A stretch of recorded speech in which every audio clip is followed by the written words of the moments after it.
Salut et bienvenue dans cette nouvelle vidéo. Aujourd'hui on va voir comment faire pour créer un effet de pixel rond sur Photoshop et obtenir un résultat tel que celui-ci. Alors pour commencer je vais ouvrir la photo qui m'intéresse dans Photoshop, je la fais glisser comme ça ici dans l'interface. Donc je vous ai mis le lien de cette image dans la description si vous voulez suivre le tutoriel avec moi.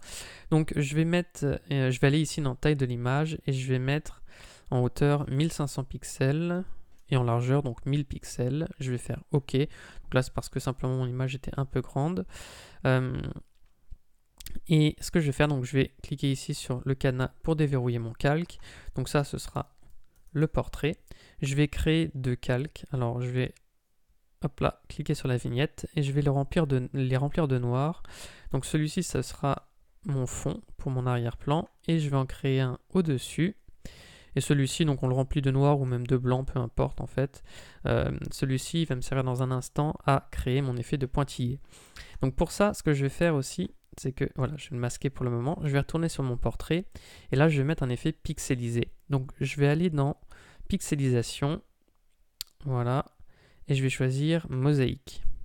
Ici, vous allez entrer une valeur qui va définir le niveau de pixelisation, tout simplement. Donc si je mets 40, vous voyez, les carrés sont beaucoup plus gros. Si je mets 10, eh bien, ils sont beaucoup plus petits. Donc à vous de trouver finalement la taille qui vous plaît le mieux par rapport à la taille de votre image aussi. Moi, je vais mettre 25, donc ce sont des pixels, 25 pixels en hauteur et en largeur. Et je vais faire OK.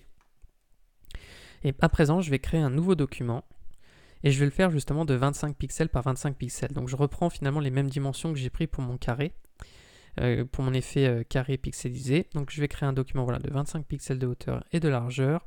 Bon ici 300 dpi, couleur RGB, voilà, je vais faire créer. Je vais zoomer, hop là, dedans. Pour ça, je peux utiliser l'outil Loop qui se situe ici si vous avez besoin. Et je vais choisir l'outil Ellipse. Je vais me remettre en noir et je vais prendre, donc en maintenant Shift enfoncé, je vais créer une ellipse parfaite. Donc je maintiens Shift et si je maintiens Alt en plus, vous voyez que je crée mon ellipse depuis un bord. Donc voilà, je crée une ellipse comme ceci. Alors là, vous voyez, pour le moment, elle touche le bord de mon document. Je peux considérer que là, mon ellipse est bien, mais du coup, à chaque fois, donc vous voyez, ça va être un motif, en fait, on va le répéter. Et du coup, si elle touche le bord de mon document, ici, celle du haut va toucher celle du bas, finalement. Ici, vous voyez que j'ai un espace entre tous mes cercles, un tout petit espace, mais un espace quand même. Si vous laissez comme ça, tous vos ronds seront collés. Donc après, ça peut être recherché, mais moi, ce que je vais faire, c'est que je vais faire Command-T. Je vais me mettre sur une des poignées, je vais maintenir Shift et Alt enfoncé et je vais réduire, voilà, comme ça, d'un pixel de partout. Je fais entrer et comme ça me créera un petit espace, voilà, en hauteur et en largeur. Alors, je vais aller maintenant dans Édition. Je vais choisir Utiliser comme motif et là, je peux lui donner un nom, par exemple, ellipse 25 pixels pour l'effet, voilà. Je vais faire OK. Je peux supprimer ce document, j'en aurais plus besoin.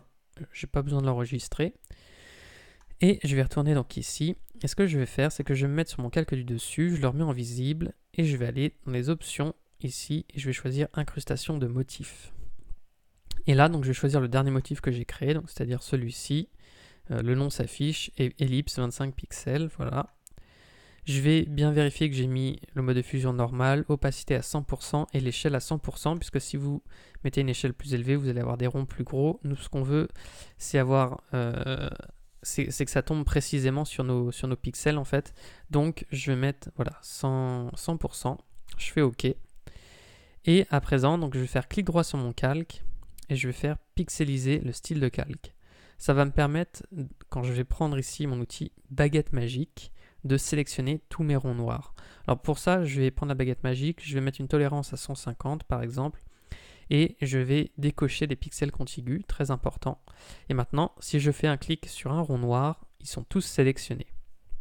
Je vais pouvoir masquer ce calque, et je vais cliquer ici sur mon calque portrait, et je vais cliquer sur la vignette de masque de fusion. Et là, ça me permet de créer mon effet avec des ronds. Donc le calque du dessus, je peux le supprimer, j'en aurai plus besoin. Et maintenant, si je zoome ici, donc je peux voir que mes ronds tombent bien, l'effet est réussi, donc il n'est pas fini, mais pour le moment il est réussi. Si vous avez un petit problème d'alignement, vous pouvez avoir quelque chose, par exemple, voilà, comme ça.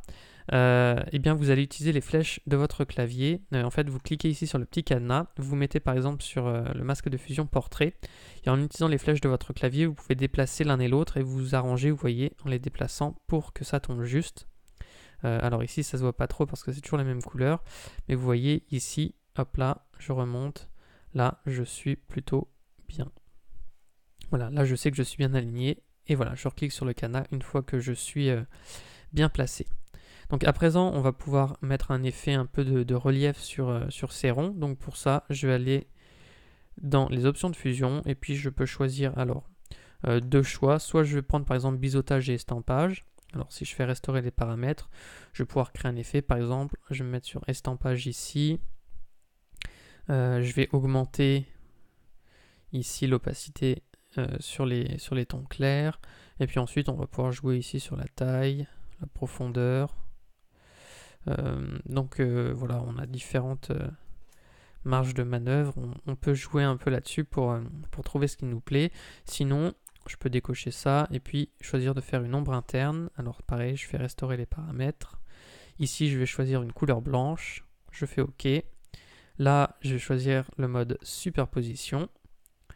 Et ensuite, je peux augmenter ici l'opacité. Je peux réduire la taille.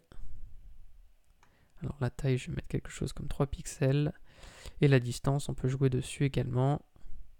Bon, vous voyez, on peut faire différents effets selon ce qu'on va choisir. Vous pouvez aussi tâtonner pour trouver des réglages qui vous plaisent mieux. Donc moi, je vais rester par exemple comme ça. Et puis pour finir, je peux créer des calques de réglage simplement pour retoucher la luminosité, le contraste.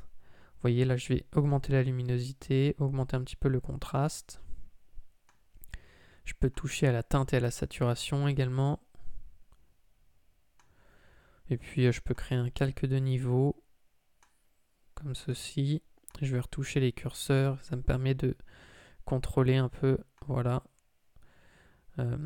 l'intensité des couleurs, pour avoir un rendu qui sera peut-être un peu plus sympa. Vous voyez, là c'est déjà un peu plus lumineux.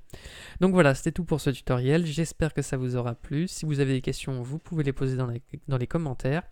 Et j'en profite donc pour vous rappeler que j'ai créé un guide qui vous permet de progresser en graphisme. Donc vous pouvez y accéder en cliquant sur le lien qui est dans la description. Le guide est complètement gratuit. Sur ce, moi je vous dis à bientôt pour de prochaines vidéos.